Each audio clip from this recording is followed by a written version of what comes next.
My daughter kicked me out of my own house, shouting, "My husband's family is going to live here now, so get out." I asked, "Where?" She replied coldly, "Go to the dump." So I went, smiling because I knew it wasn't an escape, but a tactical retreat to carry out my plan. Within a week, they lost everything: their home, their money, their happiness. Before we continue, please subscribe to the channel and let us know where you're listening in the comments. The phone rang just as I finished washing my lunch dishes. The shrill tone cut through the afternoon silence of my empty house, making me jump slightly. My hands were still damp when I reached for it, recognizing Charlotte's number on the screen. My heart lifted. She hadn't called in 2 months. Dad? Her voice sounded different somehow, sweeter than usual. I hope I'm not interrupting anything important. "Charlotte, honey," I couldn't hide my excitement. "You're never interrupting. It's so good to hear your voice." She laughed, but it felt rehearsed. "I have a surprise for you. We're coming over tonight.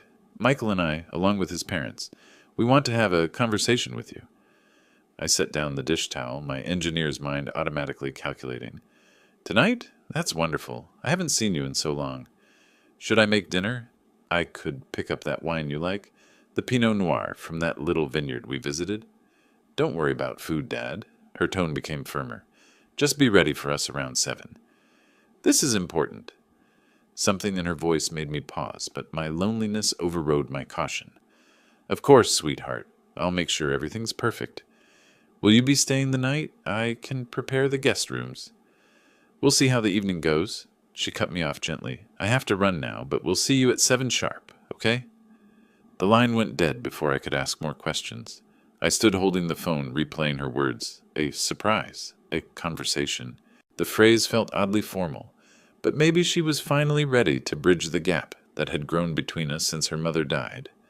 Maybe this was the reconciliation I'd been hoping for. I glanced at my watch. 2:45 p.m. 4 hours to prepare. The house suddenly felt alive with possibility. I walked through each room with renewed purpose, seeing it through Charlotte's eyes. The living room needed vacuuming. The bathroom required fresh towels. I moved with the systematic precision that had served me well through 40 years of engineering projects. First, I drove to the grocery store on Cedar Avenue. The March air was crisp, promising spring but still holding winter's edge. I selected a bouquet of yellow daffodils, Charlotte's favorite since childhood, and added a bottle of the Pinot Noir she'd mentioned loving last Christmas. In the bakery section, I found individual chocolate tarts, the kind she used to beg for during our weekend trips to Powell's Books. Back home, I arranged the flowers in my wife's crystal vase, the one Charlotte had always admired. The afternoon light streaming through the kitchen window made them glow like small suns. I set the dining room table with our good china, the set we'd bought for special occasions that had become too rare. While wiping down the counters, I found myself humming, something I hadn't done in months. The house felt different, expectant. I pulled out old photo albums, thinking we might look through them together. There was Charlotte at 5, gap-toothed and grinning in her yellow dress. Charlotte at 16, rolling her eyes at my camera but smiling despite herself. Charlotte on her wedding day, radiant in white silk. I paused at that last photo. Michael stood beside her, handsome in his rented tuxedo, but something about his smile had always seemed hollow to me. His parents flanked them. Robert, with his practiced businessman's grin, Margaret with her perpetual look of mild disapproval. They'd never quite accepted me, the simple engineer who'd worked his way up from nothing. But tonight would be different. Tonight we were family coming together. I showered and put on my best casual shirt. The blue one Charlotte said brought out my eyes. In the mirror, I saw a man trying to look younger than his 62 years, hope making his face brighter. My gray hair was neatly combed, my expression optimistic. At 6:30, I did a final walkthrough. The house smelled of lemon cleaner and fresh flowers. The wine was breathing on the sideboard. The chocolate tarts waited on bone china plates.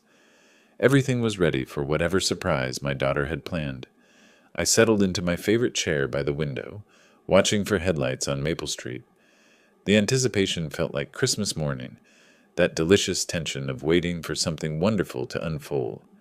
Outside, the streetlights began flickering on in the gathering dusk. 7 o'clock was only minutes away. Car doors slammed outside. I checked my reflection one last time in the hallway mirror, smoothing my hair. Through the frosted glass, I could see 4 silhouettes approaching my front door. My heart hammered with anticipation. I opened the door before they could knock, my face breaking into what I hoped was a welcoming smile. "Charlotte! Michael!" Charlotte stood on my doorstep in a black coat that made her look like she was attending a funeral. Her face was composed, distant. No smile. No hug. "Hello, Dad." Her voice carried none of the warmth from our phone call. Michael pushed past her, reeking of alcohol. His eyes were bloodshot, his jaw set in an aggressive line. Behind them, Robert and Margaret Miller flanked my doorway like bodyguards in expensive coats. Come in, come in. I've prepared dinner. Open that wine you love. We won't be staying for dinner."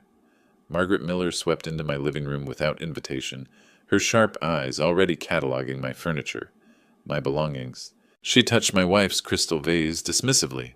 "Such cheap flowers." I blinked, confused. I bought Charlotte's favorites. "The daffodils." "Dad, we need to talk."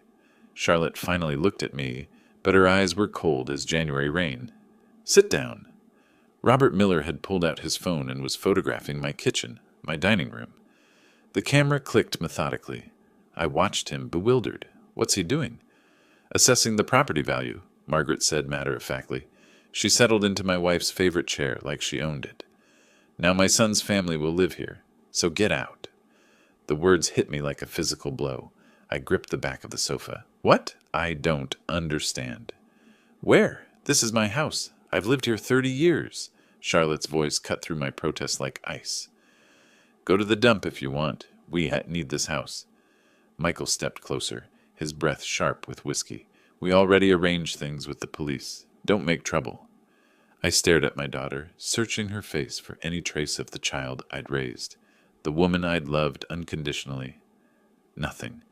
She looked at me like I was a stranger. Worse, like I was an obstacle. "Charlotte, sweetheart, I don't understand what's happening. Is this about money? If you need help? You're leaving tonight." Margaret's voice brooked no argument. "We'll give you 1 hour to pack essentials." My legs gave out. I sank into the sofa, my mind reeling. The chocolate tarts sat untouched on the dining table. The wine breathed uselessly in its crystal decanter.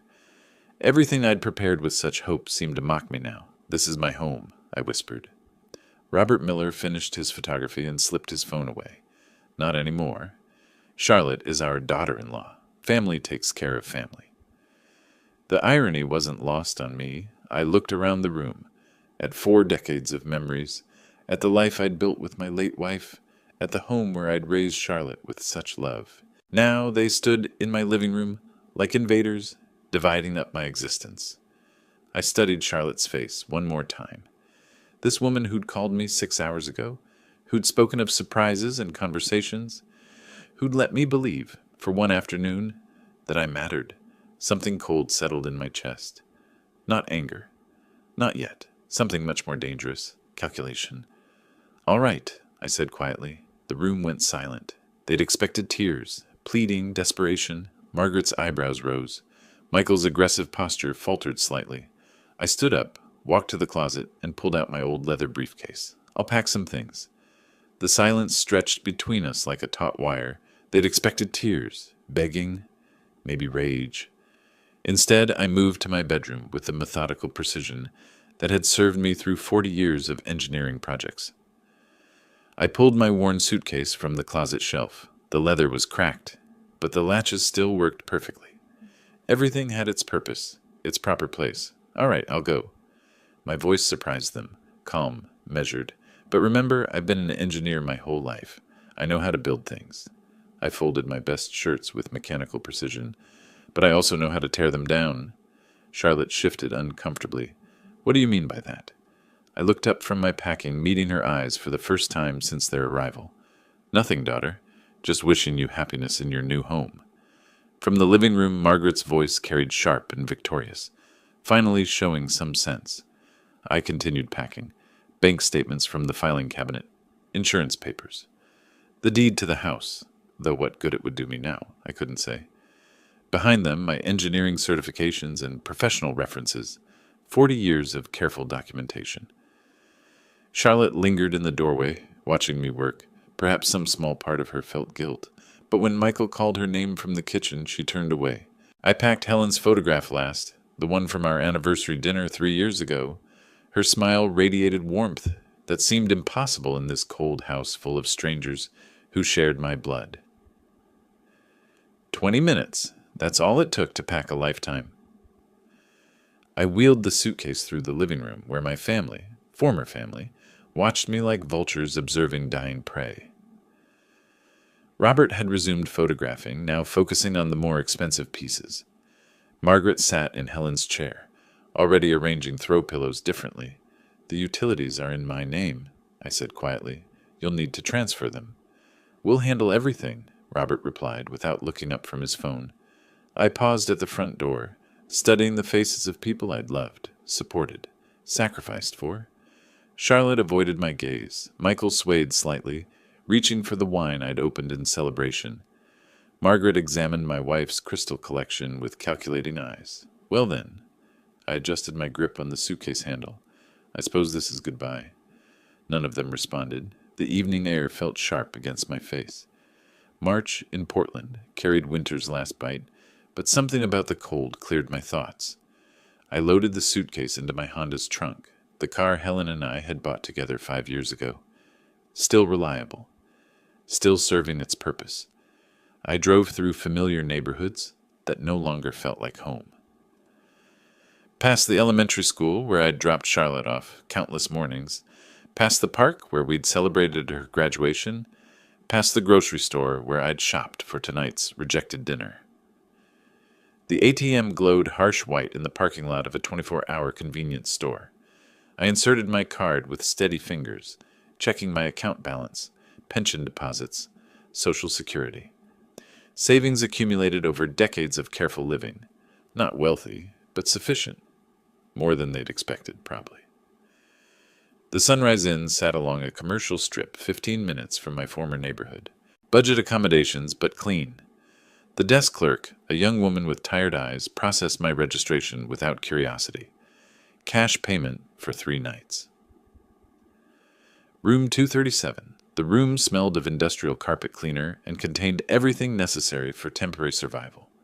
Single bed, small table, television, bathroom with thin towels and tiny soap bars. I sat on the bed's edge and opened my laptop. Time to solve a problem. Morning light filtered through the motel's thin curtains, harsh and unfamiliar. For a moment, I forgot where I was, then yesterday's betrayal. Crashed back like cold water. I opened my laptop and logged into my online banking. The numbers glowed steady on the screen. Pension deposits, Social Security, decades of careful savings, more than enough for what I needed to do. Then I accessed the joint account Charlotte and I had opened when she was 16. Her first checking account. With my name still listed as co-owner, she'd never removed me. Probably forgot it existed. The balance made me smile for the first time in 24 hours. 30 years I gave and gave and gave. I murmured to the empty room. Time to take back everything that belongs to me. I closed the laptop and showered in the motel's cramped bathroom. The hot water felt like clarity itself. No more confusion, no more hurt feelings. Just engineering precision applied to a very specific problem. By 9:30, I was standing in TechMart's fluorescent bright aisles. The young clerk with purple hair barely looked up from her phone. I need a prepaid phone, I told her. Something basic, and a cheap laptop for travel. She led me to the electronics wall, pointing out options with practiced boredom. I selected a simple flip phone and a basic laptop, both paid for in cash. No credit cards, no digital trail, linking back to Norman Ross. Setting up a home office? She asked, making conversation while ringing up the purchase. Remote work, I replied. Consulting. Close enough to the truth. The real estate office occupied a converted house on Division Street. Sarah Martinez, according to her nameplate, looked up from her computer with the bright smile of someone who lived on commission. How can I help you today? I need a modest apartment, 1 bedroom, month-to-month lease if possible. I settled into the chair across from her desk. I work online, so good internet is essential. Her fingers flew across the keyboard. Budget range? I named a figure that made her smile widen. Not extravagant, but comfortable. The kind of tenant landlords preferred. I have several options. This unit on Hawthorne has fiber optic internet. Perfect for remote work. When would you like to move in? Today, if possible. She blinked. That's ambitious. But I like ambition. Let me make some calls. 2 hours later, I signed a lease for a clean one-bedroom apartment, 12 blocks from my former home. Close enough for reconnaissance, far enough to avoid accidental encounters. Sarah handed me the keys with professional efficiency. The internet should be active by tomorrow morning. Anything else you need to know about the neighborhood? Just where to find good coffee. She laughed and recommended 3 cafes within walking distance. The apartment smelled of fresh paint and industrial carpet. Empty rooms echoed with possibility. I set my suitcase in the bedroom and unpacked my laptop on the kitchen counter. The afternoon sun slanted through clean windows, illuminating dust motes that danced like tiny plans taking shape. I opened my new laptop and began making lists. Resources available. Timeline requirements. Information needed. Phase 1. Objectives. Outside, Portland hummed with the ordinary business of ordinary people, living ordinary lives. Inside, I began building something extraordinary, something they would never see coming. I pulled out my phone, my old phone, and scrolled through Charlotte's contact information. Her work number, Michael's cell, the Miller family's home address, which was now my former address. So much information, so many vulnerabilities. I cracked my knuckles and started typing. Wednesday morning arrived with the methodical precision I'd always applied to complex engineering projects. My apartment had transformed overnight into something resembling a command center. 4 manila folders sat arranged on the kitchen table, each labeled with a name: Charlotte, Michael, Robert, Margaret. I opened my laptop and began filling in what I already knew. Charlotte's work address, her favorite lunch spots, her predictable routines. Michael's construction job site and his after-work patterns. The Miller parents' temporary address, my former address. But knowledge gaps remained. I needed specifics, vulnerabilities, pressure points. Thursday evening found me nursing a ginger ale at the Riverside Casino's bar. The bartender, a chatty woman named Linda with graying roots, kept the conversation flowing as naturally as the drinks she poured. "That guy Michael comes here often?" I asked, nodding toward the blackjack tables where my son-in-law sat hunched over his cards. "Oh, yeah." Linda's eyes followed my gaze. "Lost quite a bit here these past weeks. Says he'll pay up soon when he sells a house." I sipped my ginger ale, watching Michael's increasingly desperate gestures as his chips disappeared. "Sounds like he's confident about that sale." "Hope so, for his sake." Linda lowered her voice conspiratorially. "Some of these guys don't like waiting, if you know what I mean." Michael stumbled slightly, getting up from the table, his face flushed with alcohol and frustration. I photographed him from across the room with my new camera's zoom lens. Clear shots of his condition, his behavior, his companions. Evidence. Friday morning, I followed Michael to his construction site downtown. He worked for Henderson Development, a mid-sized company with offices in a glass building on 3rd Avenue. At 11:30, he emerged for what appeared to be an extended lunch break. He wasn't alone. The woman was perhaps 30, auburn-haired, wearing a tailored business suit that suggested she earned more than Michael ever would. They walked close together, his hand occasionally touching her back in a way that spoke of intimacy rather than friendship. I photographed them from across the street, their body language, her hand on his arm, the kiss she gave him before they parted ways at her car. More evidence. That afternoon, I visited the Multnomah County Clerk's office. Public records revealed the scope of Robert Miller's financial catastrophe with clinical precision. Failed investment in a restaurant chain. Tax liens totaling $43,000. A business license that had been suspended for non-payment of state fees. The Miller family wasn't just desperate. They were drowning. Back in my apartment that evening, I spread the photographs across my kitchen table alongside printed documents and handwritten notes. Michael's gambling debts and promises about house sale proceeds, his affair with someone who clearly had money to lose if exposed, Robert's tax troubles and suspended business license, Margaret's complete dependence on her husband's already compromised income. Each folder now contained enough ammunition to destroy its subject completely. I leaned back in my chair, studying the evidence with an engineer's satisfaction. Structural weaknesses identified. Load-bearing points located. The foundation of their victory over me had more cracks than they realized.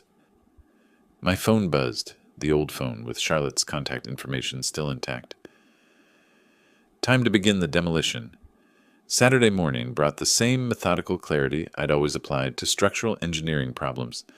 I spread the intelligence files across my kitchen table once more, this time not for analysis, but for action sequence planning. Charlotte first. Financial pressure would create immediate panic. Robert second. Government investigation would consume his already limited resources. Michael third. His gambling debts and affair provided multiple pressure points. Margaret fourth. Her complete dependency meant she'd collapse when the others fell. By 10:30, I was sitting across from David Ortiz, the branch manager at First National Bank, the same bank where Charlotte and I had opened her first checking account 18 years ago. I need to modify the access permissions on this joint account, I told him, sliding the paperwork across his desk. David reviewed the documents with professional efficiency. These account modifications will take effect immediately, Mr. Ross. You're establishing yourself as the primary account holder with approval requirements for large withdrawals. Perfect. Please notify me of any access attempts. He nodded, making notes in the system. Would you like to set specific withdrawal limits for the secondary account holder? Yes. $200 daily maximum. Anything larger requires my written approval. Charlotte would discover the restrictions the next time she tried to pay rent or buy groceries. The panic would be immediate, complete.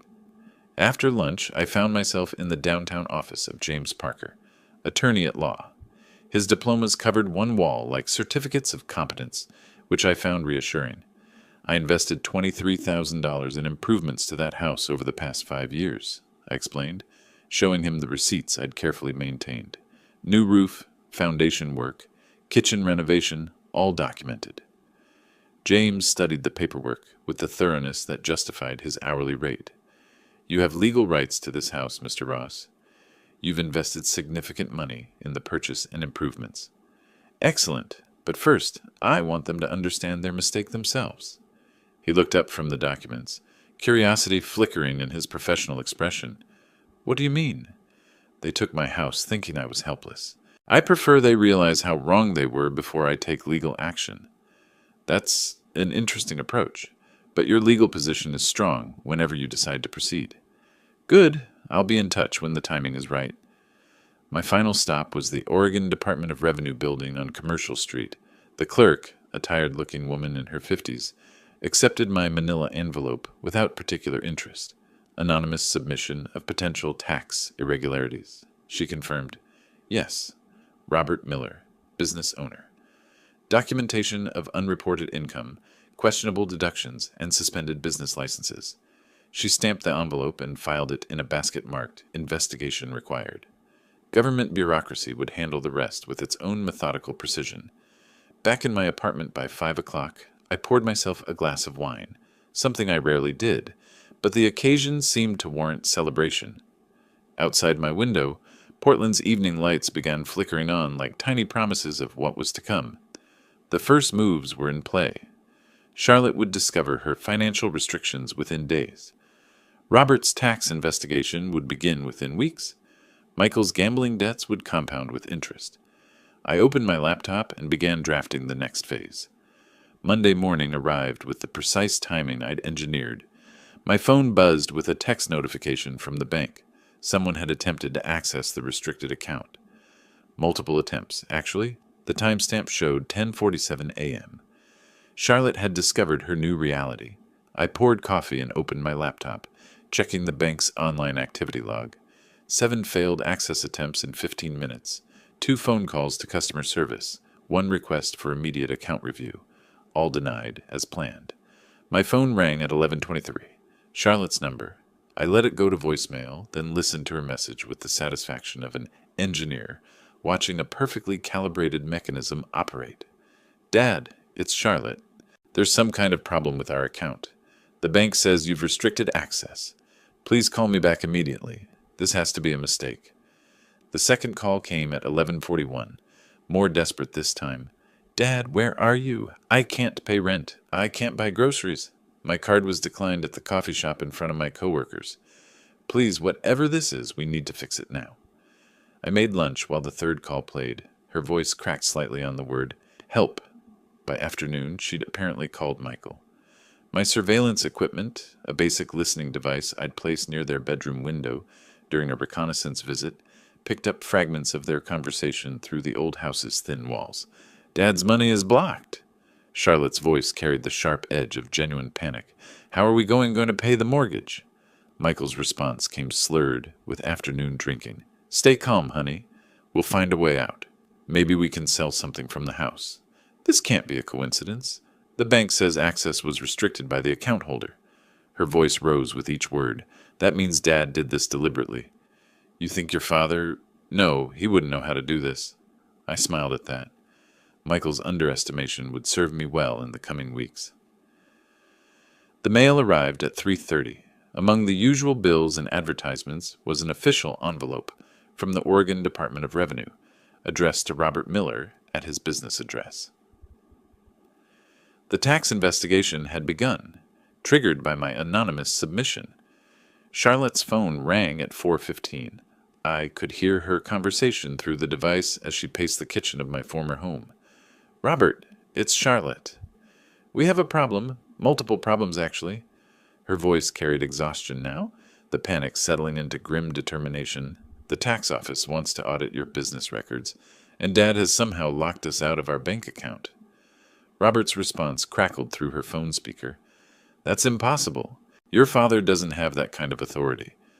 The bank disagrees. They say he's the primary account holder and can restrict access whenever he wants. A long pause, then Robert's voice much quieter. Where is your father now? I don't know. He won't answer his phone.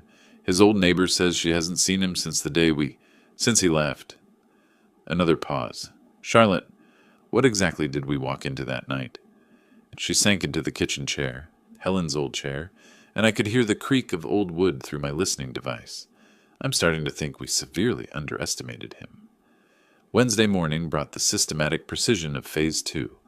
I arranged Michael's compromising photographs across my kitchen table like evidence in a court case. 12 high-resolution images of my son-in-law with his auburn-haired colleague, captured outside her apartment building in her car at a downtown restaurant during what should have been working hours. Beside them, documentation of his gambling debts, casino receipts. Witness statements from bartenders, a pattern of financial irresponsibility stretching back months.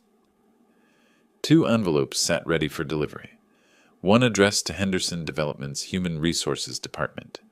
One addressed to Charlotte at her office. By 10 o'clock, Michael's supervisor was reviewing an anonymous submission about employee gambling problems and questionable use of company time. The photos of Michael drinking during lunch hours, the documentation of his debts, the witness statements about his desperate promises to pay up when the house sells.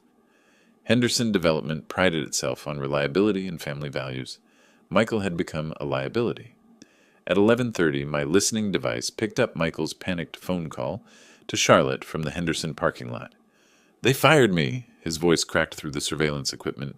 Just like that, someone sent them information about my personal life. Charlotte's response carried the sharp edge of someone already stretched too thin. What kind of information? Pictures of me at the casino. Statements from people saying they said I was a risk to company reputation. Michael, we can barely afford groceries. How are we going to survive without your paycheck? But that conversation was interrupted by the mail carrier's announcement. 2 hours later, my device captured a very different kind of conversation. I know about your affair, Michael. Charlotte's voice had gone deadly. I want everything, half of everything we have left. The photographs had done this. Charlotte, please let me explain. This isn't what it looks like. Photos don't lie, Michael. You've been sneaking around with some woman while I'm trying to hold our family together. Honey, I was desperate. The gambling got out of hand, and she was just... After what we did to my father, and now this, you're just like him. A disappointment. That Irony wasn't lost on me. Charlotte comparing her cheating husband to the father she'd betrayed, not realizing that father was orchestrating her husband's destruction. Michael's voice turned desperate. This can't all be coincidence. First your dad's going this like that, then I lose my job. Now these photos don't show up. Someone's doing this to me. Who would even care enough to destroy us? The silence that followed was beautiful in its implications. Even through my surveillance, I could hear the moment when realization began to dawn. Your father, Michael whispered finally. We threw out a man who spent 40 years learning how to solve problems. Charlotte laughed. Dad couldn't organize a birthday party, some elaborate revenge scheme. Then explain how our entire life fell apart. I closed my laptop and poured myself into a glass of wine. Michael was both professional and personal. Charlotte faced financial ruin and marital collapse simultaneously. Both were beginning to suspect the soul of their separation. Tomorrow, I will phase 3. Friday morning arrived with the predictability of engineering principles. They returned today, desperate, coordinated, convinced that intimidation could accomplish what planning had not. I arranged my legal documents in neat stacks across the kitchen table. Bank statements, property investment receipts, attorney correspondence, everything legitimate, everything defensible. At 10:30, the knock came. Officer Davis stood on my doorstep with the tired expression of someone handling a domestic dispute call. Behind him, I could see Margaret Miller, waiting in a patrol car, her face set in victorious anticipation. Mr. Ross, we received a complaint about you.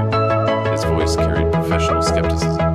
The family says you've been threatening them. They want you to leave them alone. I opened the door wide, gesturing to the organized investigation. I haven't broken any laws, I'm simply protecting my legal rights and accountable for property taxes. Davis examined the bachelor. The attorney left it. His expression shifted from official concern to practical. These look legitimate. What exactly are they claiming? Restricted access to information.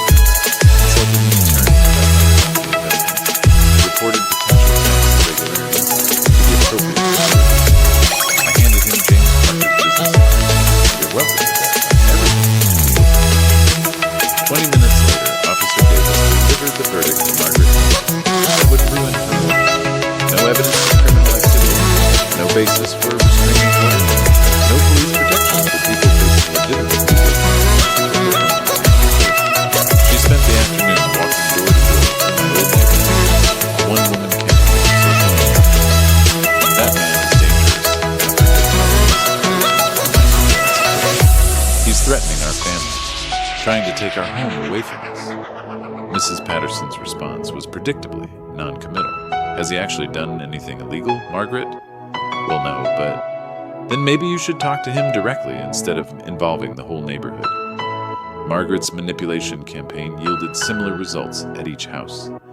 Neighbors who'd known me for decades weren't easily convinced that quiet Norman Ross had suddenly become a community threat. By 3 o'clock, Robert Miller had escalated to professional surveillance. Rick Stone, private detective, accustomed to insurance fraud cases rather than systematic revenge operations. I photographed him from my window, noting his license plate and the telephoto lens he'd mounted for building surveillance, amateur hour. I'd been anticipating professional investigation since the day I moved into this strategically located apartment. His presence actually simplified my next moves. Let him document my routine: grocery shopping, library visits, coffee shops. Let him waste Robert Miller's remaining money on surveillance that would reveal exactly nothing illegal or threatening. My phone buzzed with a text from James Parker. Family attempted to file harassment complaint. Dismissed due to lack of evidence. All your activities remain within legal boundaries. Perfect. They were panicking exactly as I'd calculated. Desperate enemies predicted their mistakes, and the Miller family was proving that engineering principle beautifully. Their coordinated counterattack had accomplished nothing except confirming their complete misunderstanding of the situation. I wasn't their angry relative striking out in emotional rage. I was was their systematic opponent. Phase 3 was about to demonstrate the difference. Saturday morning brought an unexpected wake. I sat surrounded by the evidence of police bank statements showing Charlotte's restricted access, photographs documenting Michael's professional destruction, tax investigation notices targeting Robert's business interests. Everything I thought worked with engineering precision seemed so empty. While organizing my filing cabinet, I discovered a manila envelope I forgot. Helen's letters to me during our brief separation 40 years ago, when we'd argued about the terms of my marriage. I opened the first letter with hands that remembered her handwriting better than her voice. My darling Helen, she'd written in her careful script. Anger makes us do things we regret later. I know you want to prove a point, but proving you're right will make you the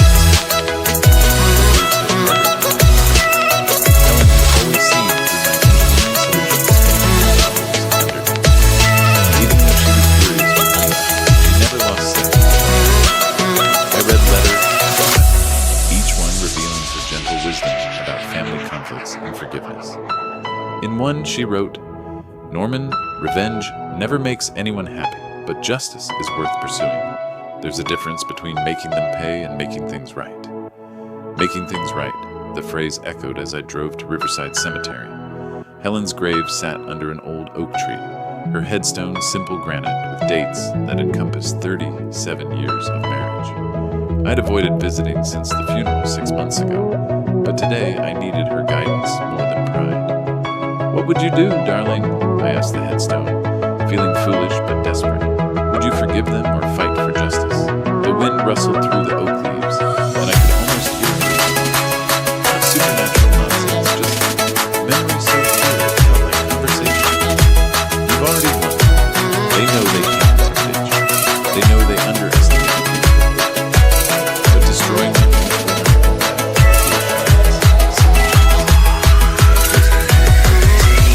I've destroyed them completely, but it doesn't feel like victory. Memories are too gentle, because you're not a destroyer. You're a builder. You've spent 40 years solving problems by creating solutions, not eliminating obstacles." The afternoon sun slanted through the branches, warming the granite beneath my fingers. Helen had always been right about these things.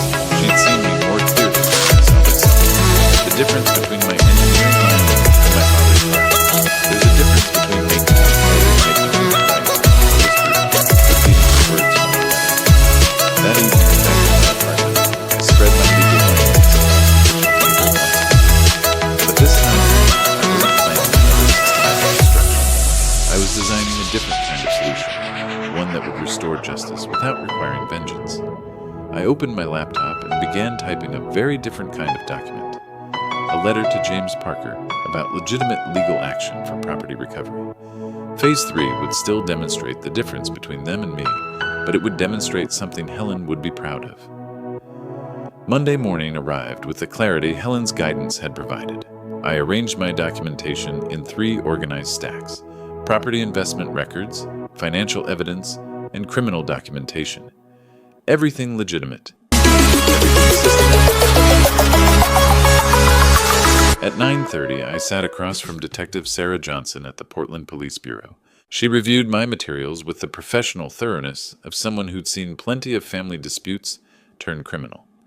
"Mr. Ross, you have sufficient evidence for criminal charges," she said, studying Robert Miller's tax documents. "Financial fraud, tax evasion, potentially conspiracy to defraud you of property investments." I handed her the photographs of Michael's gambling activities. "I want justice through proper legal channels, not personal revenge." Her eyebrows rose slightly. "Most people in your situation would be screaming for blood. My wife taught me the difference between making people pay and making things right." Detective Johnson initiated the investigation immediately. By 11 o'clock, arrest warrants were issued for Robert Miller on tax evasion charges. The systematic approach that had served my private campaign now served legitimate justice perfectly. The emergency court hearing convened at 1 o'clock. Judge Williams, a no-nonsense woman in her 50s, reviewed my property investment documentation with professional efficiency. Mr. Ross invested $23,000 in improvements to this residence over 5 years, James Parker explained to the court. He has legal standing as a property co-owner. Judge Williams examined the receipts, the contractor invoices, the bank statements. The house is returned to the rightful owner. Defendants must vacate within 48 hours. The gavel's bang echoed like an engineering solution clicking perfectly into place. By 3 o'clock, the eviction notice was served. I watched from across the street as the sheriff's deputy handed the official court order to Margaret Miller. Her face went through the same progression of emotions I'd seen 2 weeks ago: shock, anger, desperate calculation. But this time, she faced the full weight of legitimate authority, not just one wronged engineer. Charlotte emerged from the house, my house, carrying a suitcase with the mechanical movements of someone in emotional shock. Michael followed, his face carrying the hollow expression of a man who'd lost everything through his own choices. They loaded their car in silence. No arguments, no threats, no desperate attempts at manipulation, just the quiet acceptance of people who'd finally encountered consequences they couldn't intimidate, bribe, or charm their way around. At 5 o'clock, I stood in my own front doorway for the first time in 2 weeks. The house felt different, not because they'd changed anything, but because I'd changed everything. The afternoon light slanted through the kitchen window exactly as it had that first day when Charlotte called with her surprise. But now it illuminated justice, restored through proper channels, not revenge extracted through systematic destruction. I picked up Helen's crystal vase from the dining room table. It had survived their occupation undamaged, just as my sense of right and wrong had survived my temporary descent into vengeance. Tomorrow, Charlotte would face her own choices about how to rebuild a life without depending on money that was never really hers. Tonight, I was home. Friday morning arrived with the quiet satisfaction of justice properly served. I stood at the threshold of my house, my legally restored house, carrying only a single suitcase and 30 years of vindicated dignity. The locksmith had finished his work the previous evening. These were my keys now, legally and morally. The Miller family had left evidence of their hasty departure: food containers in the sink, magazines scattered across my coffee table, Charlotte's expensive face cream abandoned on the bathroom counter. They'd treated my home like a temporary hotel, never understanding they were occupying someone else's life. I spent the morning systematically erasing their presence, not out of anger, but with the methodical precision Helen would have recognized. Engineer's approach to restoration: assess damage, prioritize repairs, execute solution. The afternoon brought new locks, a security system, and fresh flowers for Helen's crystal vase. The house began remembering who it belonged to. At 3 o'clock, my phone rang. Charlotte's number. "Dad?" Her voice carried none of the entitled confidence I'd heard 3 weeks ago. "Can we talk?" I considered hanging up. Then I remembered Helen's lesson about the difference between justice and cruelty. "We're talking." I realize I was wrong. The words came haltingly, like admissions pulled from deep wounds. Everything's fallen apart. Michael's drinking again. The Millers blame me for Robert's arrest. I lost my job because I can't focus on anything. "I'm sorry to hear that, Charlotte." "Are you really?" The question caught me off guard with its naked honesty. Was I sorry, or was I simply satisfied that consequences had arrived exactly as engineered? "Yes," I realized. "I'm sorry. Sorry it came to this. Dad, forgive me. Please, I know I hurt you, but I'm still your daughter." The silence stretched between us like the 18 days since she'd last called me family. "Charlotte, forgiveness is one thing, but trust is entirely different. You made your choice when you threw me out of my own home. Now live with it. I can't survive without my money," I finished gently. "You survived 34 years learning to depend on me for everything. Now learn to depend on yourself." "Dad, please. I spent 30 years giving you everything I had: my time, my money, my heart, my home. And the first moment it became convenient, you discarded all of it." I paused, watching the afternoon light slant through my kitchen window. That taught me something valuable about what I was protecting. The line went quiet, except for her breathing. "Goodbye, Charlotte." I hung up. That evening I poured wine. Good wine, the kind I'd been saving for special occasions, and sat in Helen's favorite chair. The house felt different now. Not just because the Miller family's presence had been erased, but because it contained something new. Self-respect restored through legitimate channels. "Helen," I said to the empty room, "I did this right. Justice prevailed." I could almost hear her gentle laughter, feel her approval in the familiar creaks of our home settling around us. The systematic opponent had become something better, a man who'd learned the difference between winning and being right. Outside, Portland hummed with ordinary life. Inside, I began planning what to build next. If you like this story, please like this video, subscribe to the channel, and share your impressions of this story in the comments. To listen to the next story, click on the box on the left. Thank you for watching.